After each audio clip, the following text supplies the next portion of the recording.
Hola, hoy comenzaremos con la segunda clase de resonancia magnética de encéfalo patológica.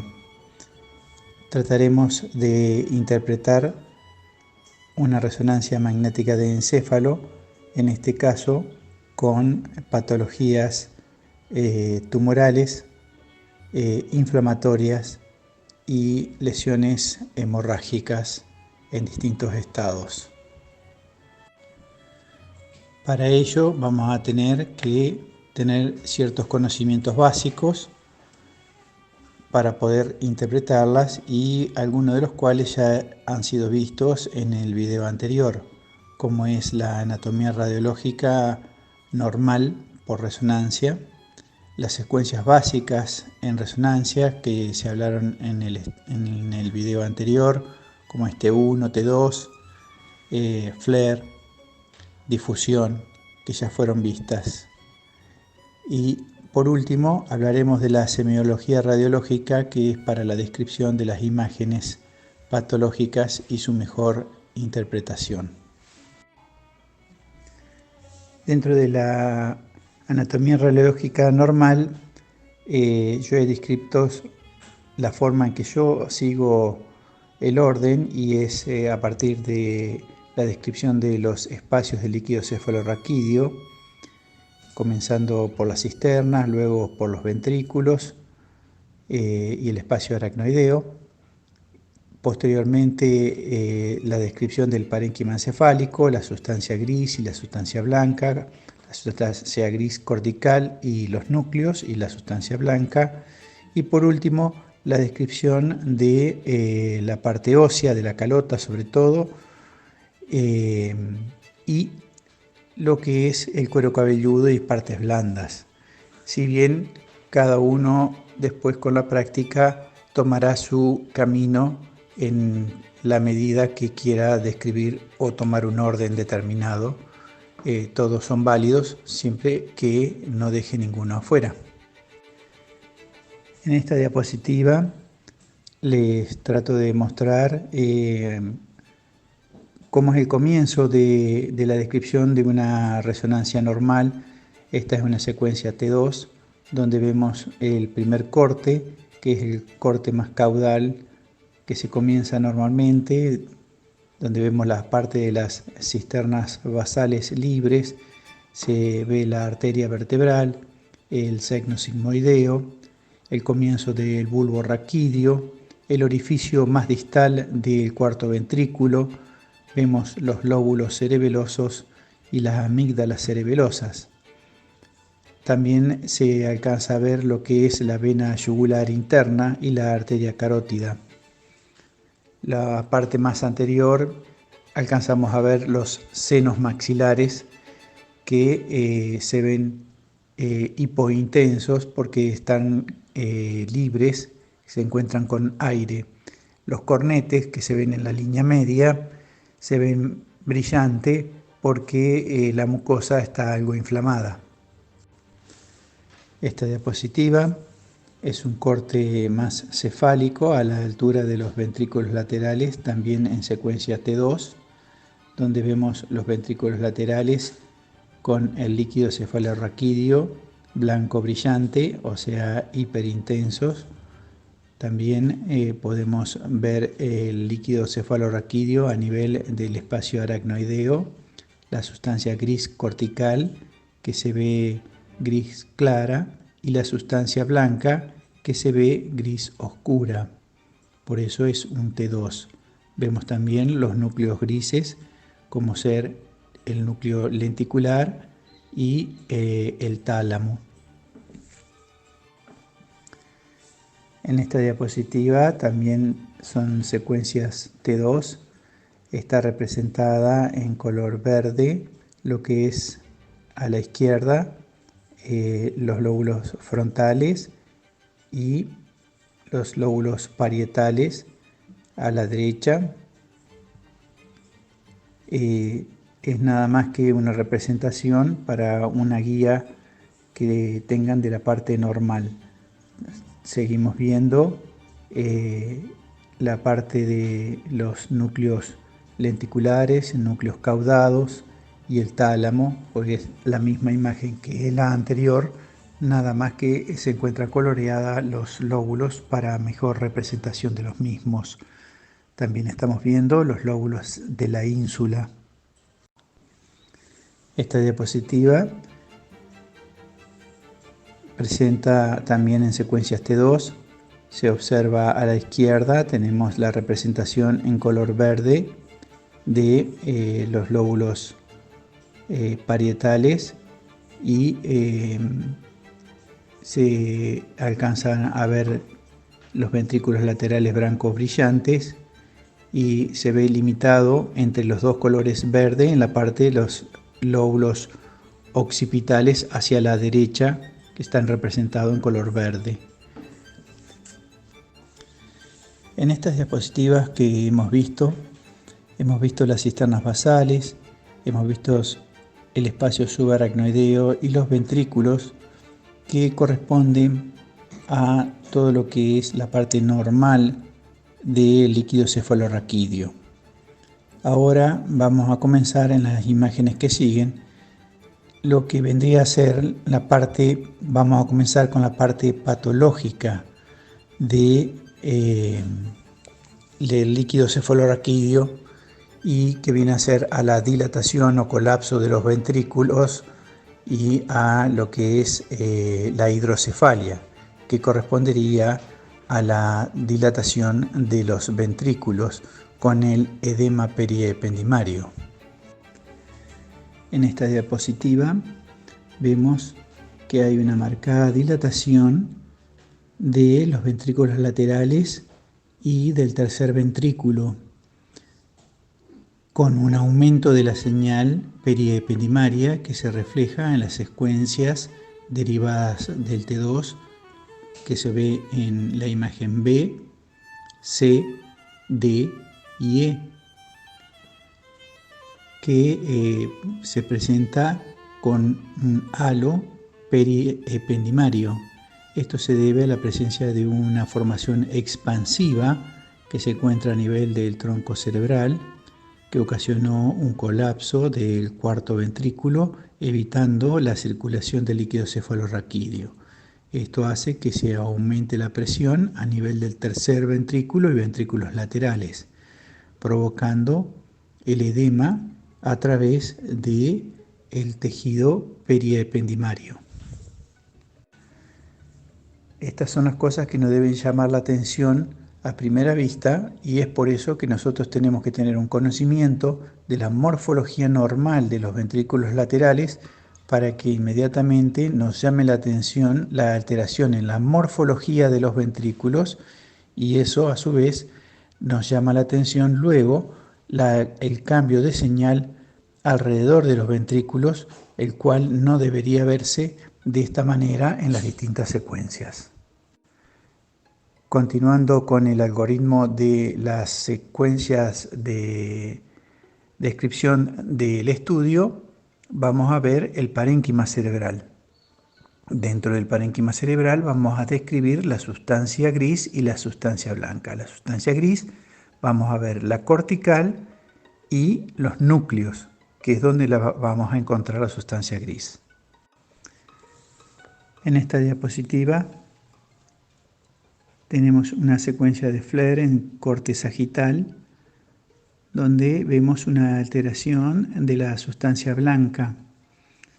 Es una alteración característica perpendicular a los ventrículos. Estas lesiones de sustancia blanca están marcadas por una flecha, se dirigen perpendicular a los ventrículos cerca del cuerpo calloso y son bastante características de lesiones desmielinizantes. Fíjense que las mismas no ejercen un efecto de masa sobre el resto de las estructuras, no modificando la morfología de los ventrículos ni de los surcos corticales. Tampoco se ve una alteración de la corteza ni se ve una alteración del cerebelo, que lo vemos en la parte más baja.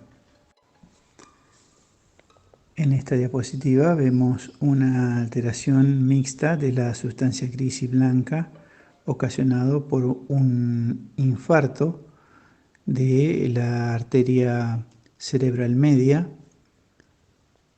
y probablemente también la cerebral anterior del lado izquierdo. En la secuencia de la derecha vemos que todo un área que afecta a la sustancia gris y blanca hiperintensa es una secuencia de difusión.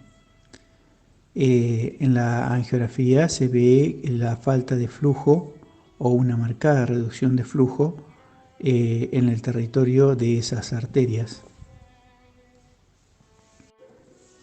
En esta otra diapositiva también tenemos unas imágenes hiperintensas en secuencias de difusión que muestran un área que afecta el lóbulo de la ínsula y parte del territorio de la arteria cerebral media izquierda o silviana. Si bien no es toda el área, aparentemente, después en el estudio de perfusión se ve que el área es más extensa de lo que muestra la secuencia de difusión. Esto quiere decir que las distintas secuencias ayudan a mostrar las extensiones de las lesiones. Hay veces que con cada secuencia uno no alcanza a ver la extensión de la lesión. En un T1 probablemente no veamos nada de estas lesiones. Sin embargo, en esta lesión que tenemos en difusión se ve blanco brillante, o sea, hiperintenso, y la lesión llama mucho la atención. El estudio de perfusión no todos los equipos lo hacen y es más difícil de interpretar para el médico que no es especialista. Pero la imagen de difusión es más común y es más fácil de interpretar las lesiones. Fíjense que todavía no hay un efecto de masa por edema, los ventrículos están simétricos y no hay una afectación de la señal de la cortical a nivel de los lóbulos frontales, y a nivel del hemisferio cerebral derecho se ve todas las estructuras normales. Siguiendo la secuencia, luego de describir las partes del tejido cerebral, la sustancia gris y blanca, continuamos con lo que viene a ser hueso y partes blandas, tanto del cráneo y cara. Si es que se ve, no siempre se alcanza a ver la cara, porque el estudio está dirigido hacia el cráneo. Y el tejido celular subcutáneo, sobre todo el cuero cabelludo. Normalmente las órbitas las alcanzamos a ver en algunos de los planos obtenidos, sobre todo en los planos axiales. En esta diapositiva vemos dos imágenes. Una corresponde a la izquierda a una tomografía con filtro óseo, donde vemos hiperostosis difusa y un área blástica que corresponde a la región temporoparietal, que podría corresponder a un meningioma en placa. A la derecha vemos una resonancia a la altura de los ventrículos laterales, observando los centros semiovales en secuencias T1, que realza en la región de la hiperostosis, o sea, la región hipointensa, que no es tan notable como la tomografía, que para la parte ósea nos es más fácil de interpretar que la resonancia. Recién ahí alcanza a ver un realce muy fino, muy delgado de la región, que correspondería a un meningioma en placa. El mismo ejerce un mínimo efecto de masa sobre el lóbulo sobre la región frontoparietal izquierda, y hay una leve asimetría del ventrículo correspondiente. La línea media no se encuentra desplazada. En esta diapositiva también tenemos una tomografía con filtro para hueso y tenemos una resonancia a la derecha con contraste en T1. Vemos que hay una área lítica en la región occipital con una formación de partes blandas que ocasiona una distensión del cuero cabelludo. En la resonancia se observa que hay toda una formación expansiva que refuerza con el contraste, muy vascularizada. Probablemente corresponde a un hemangiopericitoma que ha ocasionado una lisis del hueso y se extiende hacia el tejido celular subcutáneo. El contacto con los hemisferios cerebelosos y el vermis no impresionan que haya una invasión de los mismos. El cuarto ventrículo se mantiene intacto, no observando un colapso de los mismos. El cuarto ventrículo se observa hipointenso, ya que es una secuencia T1.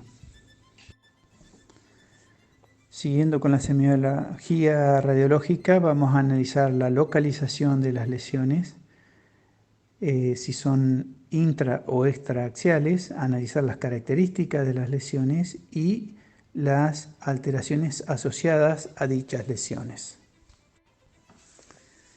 En este esquema vemos cómo se puede observar las lesiones extraaxiales y las intraaxiales. Las extraaxiales tienen un efecto de masa en el cual modifican la cortical y presentan un ángulo respecto al parénquima.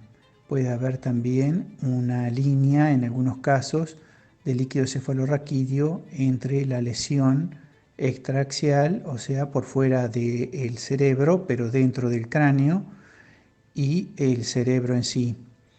En cambio, las lesiones intraaxiales se comportan dentro del cráneo, dentro del cerebro, modificando las estructuras vecinas, como son los ventrículos y los núcleos o la cortical.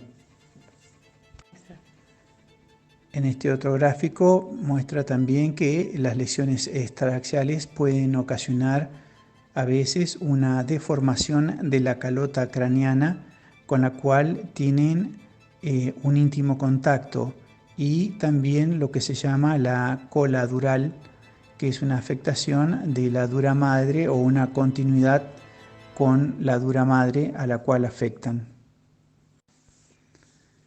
En esta diapositiva vemos un corte axial focalizado a la altura de los ventrículos laterales en T1, a la izquierda sin contraste, a la derecha con contraste. Fíjense cómo la lesión extraaxial realza en forma intensa luego de la administración del contraste endovenoso y presenta lo que se llama la cola dural, que es la continuidad del realce de la dura madre.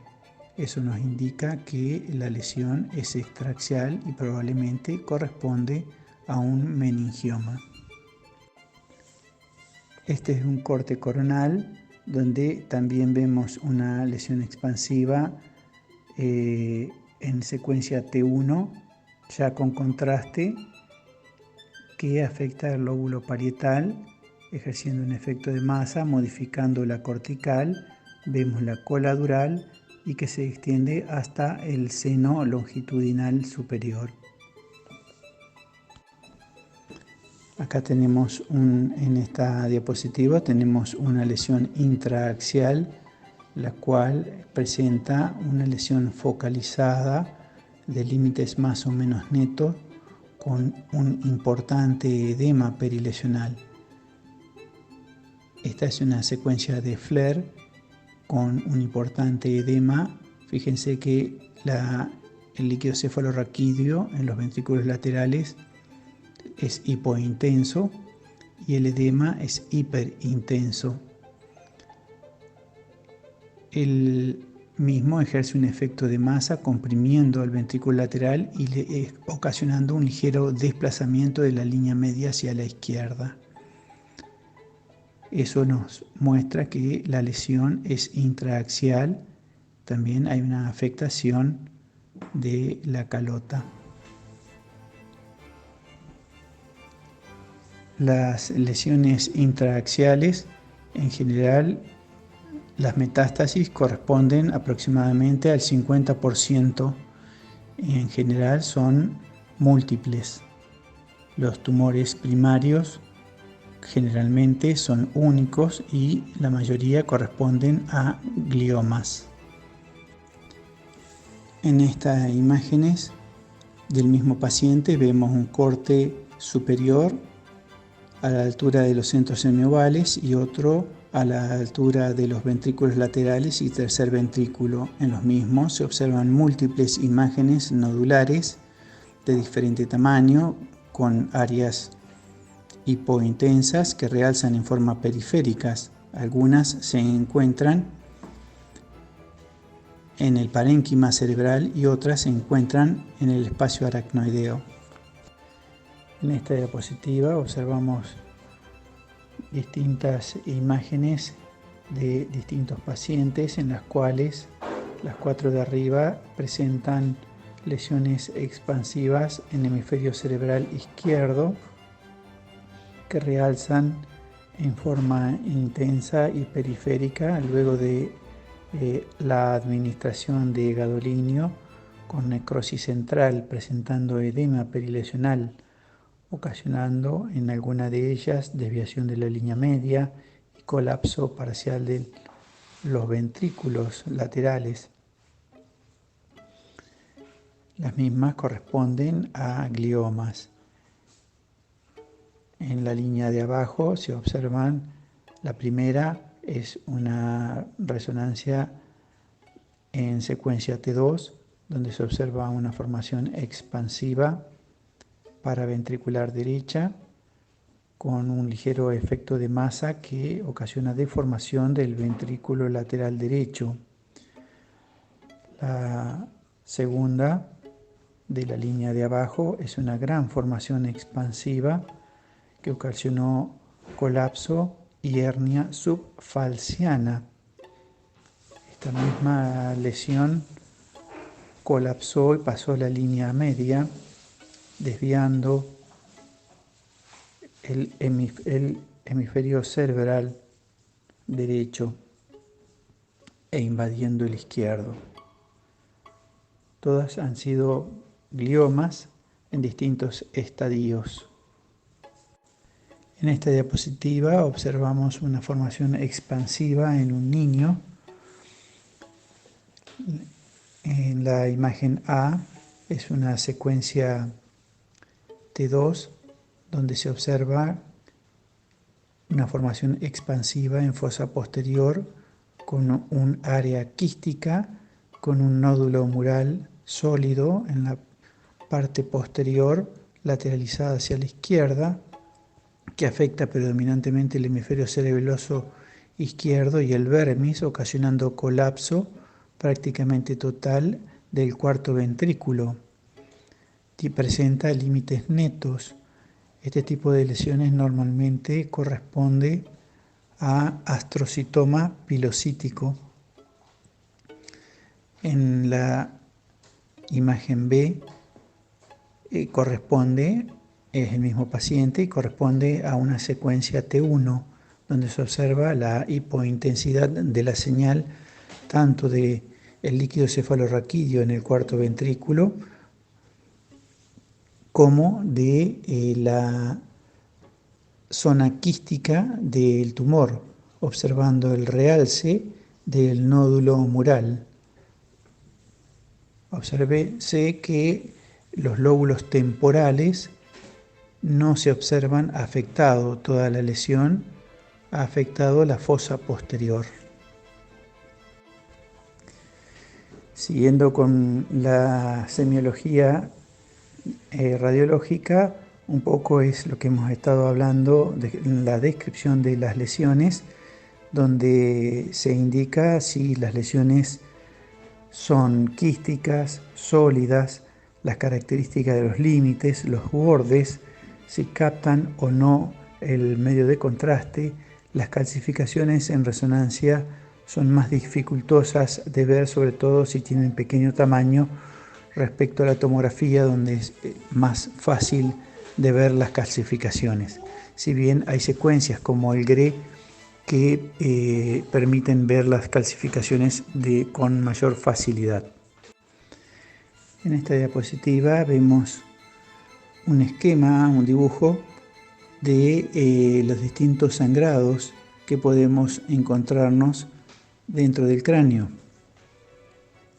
que pueden ser dentro del cerebro, o sea, intraparenquimatosos, o fuera del cerebro, y fuera del cerebro se pueden encontrar en el espacio subaracnoideo, subdural o extradural. En estos espacios van a tomar distinta morfología de acuerdo al espacio en el que se encuentre, de la misma manera que lo hacen en tomografía. Una forma de clasificar las hemorragias intracraneanas es de acuerdo al origen, y este puede ser traumático, de origen vascular o de origen tumoral. Traumático se refiere a si fue por accidente, por un traumatismo, por una lesión extra, y puede ser, como decía antes, subaracnoideo, epidural, subdural, intraparenquimatoso, o pueden ser por microhemorragias que pueden aparecer inmediata al traumatismo o tardías. De origen vascular, de acuerdo a la hipertensión arterial, o por patología cerebrovascular, o por angiopatías amiloide. De origen tumoral, ya sea por neoplasias primarias o por metástasis que sangraron. En esta diapositiva observamos de izquierda a derecha una hemorragia en una misma región. La imagen A corresponde a una tomografía, donde es más fácil de ver una hemorragia, sobre todo si es aguda, donde se ve hiperdensa, espontánea, y es más fácil de ver. En cambio, en resonancia es un poco más dificultoso de ver inmediatamente en agudo, pero bueno, se puede ver de todas maneras prestando un poco más de atención. Es más fácil de ver si ya en transcurridas las 24 horas en distintas secuencias. Ahí la vemos en secuencias T2, en FLAIR y en difusión. En estas secuencias de difusión se ve el área que restringe en lóbulo de la ínsula, en la región extralenticular o extracapsular. Este es otro ejemplo que vemos de una hemorragia intraaxial, o sea, que se encuentra dentro del tronco cerebral, afectando predominantemente la protuberancia y ejerciendo un efecto de masa.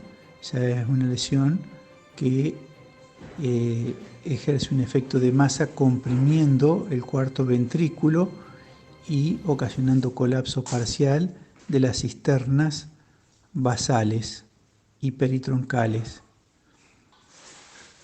Esto puede ocasionar el descenso de las amígdalas cerebelosas y el deceso del paciente de continuar el sangrado. Corresponde a una malformación que sangró. Las secuencias que tenemos son en T1, el T1 con gadolinio, y abajo y a la derecha es un T2. En esta diapositiva observamos 6 imágenes. Las dos de abajo a la derecha corresponden a secuencias de Gray, donde se observan imágenes hipointensas en el fondo de los surcos, que corresponden en estas secuencias a depósitos de hemosiderina. Las secuencias de Gray, la hemosiderina corresponden a sangrados crónicos, sangrados antiguos, de degradación de la sangre, se ve hipointensas, lo mismo que la secuencia de arriba a la derecha. Luego continuamos con otra imagen en secuencias T1, observando pequeños sangrados en distintos estadios de microhemorragias, así como también sangrados crónicos hipointensos por depósitos de hemosiderina. A la izquierda arriba, eso corresponde a una tomografía con sangrado en el fondo del valle, por eso lo vemos hiperdenso. Otras de las características que tenemos que analizar cuando vemos una imagen son las anomalías asociadas y que corresponde a algo ya hemos hablado en la descripción de las imágenes, al edema perilesional. El edema perilesional se puede catalogar o se puede dividir en edema citotóxico y vasogénico, de acuerdo al origen, si es tumoral o inflamatorio o si es de origen vascular, isquémico. Y por último, el edema periventricular ocasionado por hidrocefalia, o sea, por un aumento de la presión. El edema perilesional de origen vasogénico afecta la sustancia blanca y ejerce un efecto de masa. Este corresponde a los tumores o a las infecciones. Las características que tiene, que es al afectar predominantemente la sustancia blanca, toma una forma en dedo de guante, entrando dentro de la sustancia gris y da una sensación de separación de la misma, por eso se llama en dedo de guante. Es una característica que nos hace sospechar un tumor o una infección. En esta imagen tenemos en estas dos fotos en las cuales corresponden a un mismo paciente en secuencias T2 a la izquierda y T1 a la derecha, a la misma altura.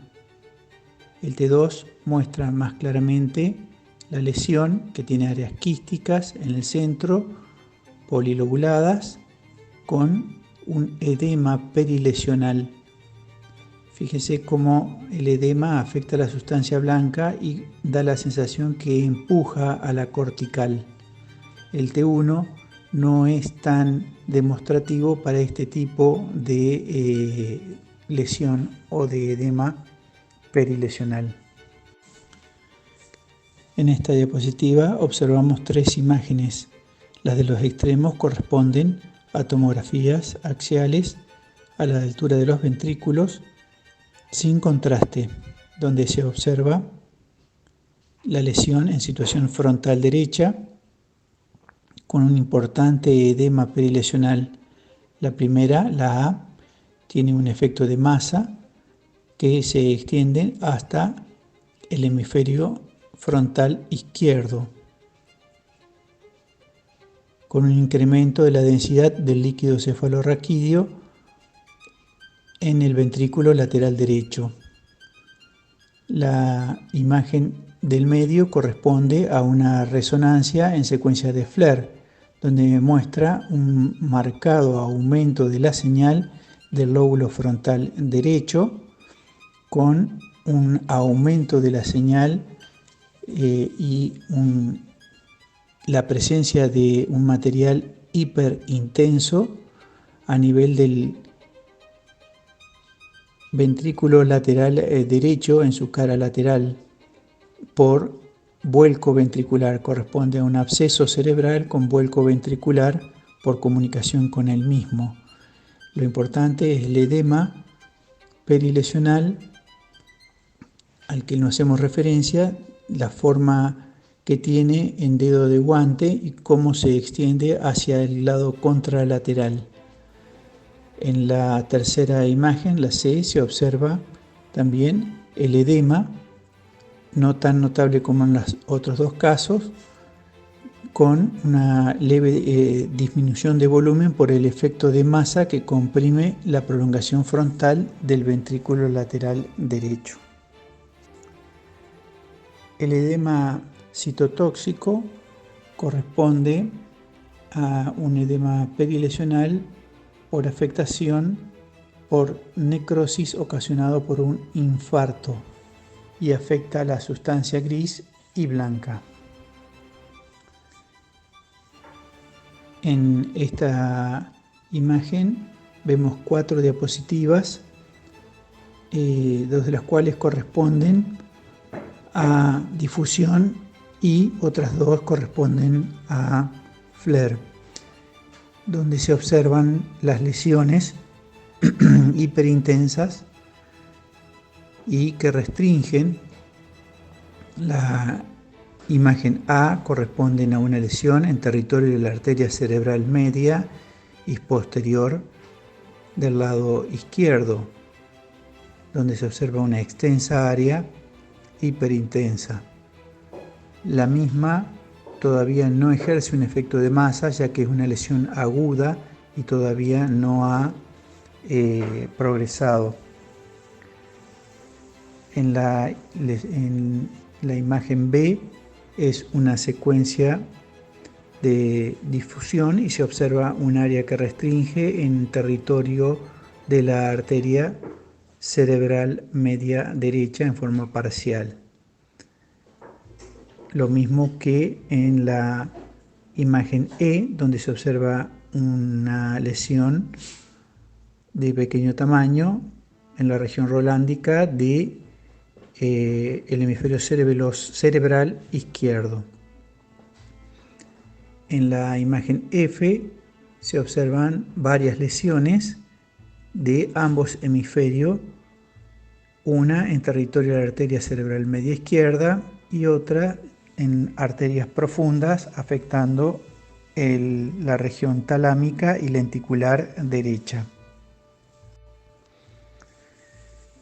Esta imagen corresponde al edema periependimario que se ocasiona por la hidrocefalia. Es una imagen ya vista anteriormente.